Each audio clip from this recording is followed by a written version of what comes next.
Good evening, everyone. This is Natalie Ellis with Esteemed Counseling and Consulting Services, and this is Ask the Therapist. Today's Wednesday, July 31st. Um, wow, the year's just going by fast. We are past mid-year of 2019, and pretty soon we'll be in 2020. This evening, I just wanted to talk briefly about emotional trauma, and part of the reason I wanted to talk about that is I read this article that was released by Science Magazine, and the writer Andrew Curry, and the article was called it's called A Painful Legacy. And the article just simply talks about different researchers who are doing work in regards to trauma, emotional trauma, physical trauma, different forms of trauma, and how trauma can trigger epigenetic changes that then can be passed down generations to generations. And what that means is if an individual experiences a trauma, whether you experience that trauma as a child, as an adult, whenever you may have experienced that trauma, that emotional trauma, physical trauma, psychological trauma, that it can change your epigenetics, your biology. And in changing your biology, that can then be passed down from generation to generation. And so that is significant. And I think overall, I think people have known that, and but it's something that's significant and that we have to pay attention to because, again, the work that we do today to in regards to our mental health and to be our best self is really, really important, or else, again, those things get passed down from generation to generations, whether it's biologically or environmentally.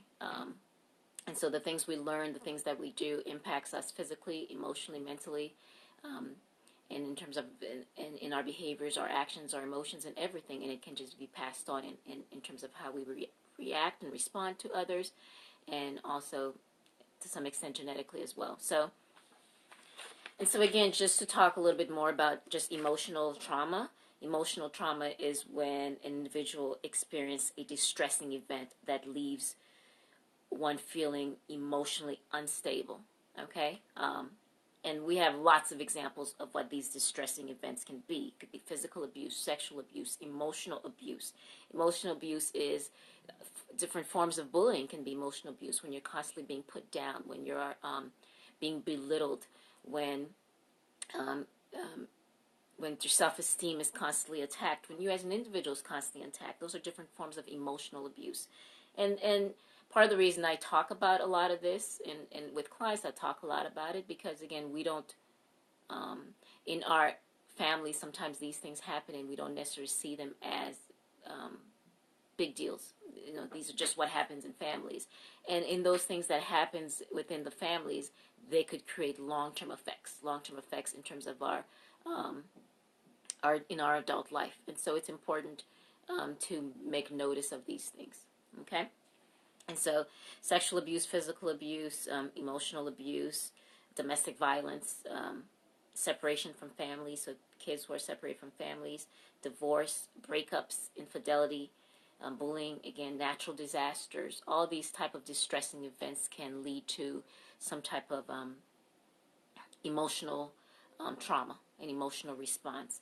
And these trauma is due to the overwhelming amount of stress, because these things are happening, and oftentimes it doesn't just occur individually or as a one single event. Sometimes it's multiple things and multiple layers of things that's occurring, which now becomes too much for the individual, okay? And that's when the trauma, the emotional trauma sets in. Just too much going on at one time. It exceeds the person's ability to cope. At some point, you just can't cope. So one example or a way that I talk about this with clients, my young clients and my adult clients, is, from young, as we experience things, we kind of take on those experiences. And we put meanings to all of those experiences, right? And so imagine having a box. There's a box, right? As we experience these things, we put all that in the box, right? Good, bad, or indifferent, we kind of put all that in the box. And most of us, in a lot of situations, we don't really have proper tools and outlets to process and to talk and to express the things that's going on. And so when we're experiencing these things and we put our own meanings to these things, they just kind of go in the box and just kind of sits there, right? And again, as we're growing, as we're experiencing we just keep putting things back into that box. Well, the thing that happens to that box is eventually that box gets really heavy. Okay, the box gets heavy, and as the box gets heavier and heavier, because as long as we're experiencing life, we're living, we're still experiencing things, and we're still putting things in that box. And once it's heavy, it becomes too much, and that's where the stress occurs, the distress and the overwhelming stress occurs with all these emotional stuff that's occurred, all these experiences that's occurring. And if there's not the proper tools to cope and deal and manage all these things, here we are left with all of these experiences that we've then put meanings to. All right, and trying to figure out how to deal and cope with all of it, and a lot of it becomes a lot and overwhelming. So oftentimes for me, those are the kind of clients that I get. In terms of my adult clients, is when the box feels full, right? The box is full, and a lot of times people are wondering, I can't concentrate, because again, some of the symptoms is I can't sleep, I'm having nightmares, I'm stressed, I can't feel anything, I'm numb, depression, anxiety, fight or flight, we're constantly anxious, feeling as if nothing's going right, difficulty making relationships.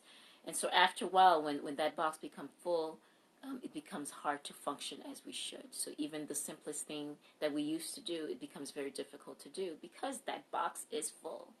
And so a lot of what we have to do is how to figure out how to clear that box, how to clear it as much as we can to make room for other things. Because, again, as long as we're living, we're going to be experiencing things. And the key is to not let the box get filled back up, right? And so the work that I do with a lot of my clients is be able to deal with these emotional experiences, these distressing experiences, head on to some extent, or as they occur, revisit them, not let it sit in that box for years and years and years and years, not dismissing, right? So a few weeks ago, I talked about the steps to healing emotional trauma from our emotional stress and emotional trauma, steps to healing. And one of the things I talked about is recognizing and acknowledging the hurt that we're experiencing, recognizing what's going on, recognizing the emotional wounds, right? And so that's the first step. So recognizing what's going on so we could address it. Confronting the wound is another step. Identifying the losses that may have occurred due to those wounds and emotional traumas. Face the individuals or the situations facing them. And then creating some balances by easing the stress, by our self-care, yoga, meditation, doing things that we know helps to release and help us feel better. Okay, so when we talk about emotional trauma, there's lots of diagnoses that can be associated with that. Obviously, PTSD, post-traumatic stress disorder. There's acute stress disorder. There's depression. There's anxiety. For kids, you could see oppositional defiant disorder.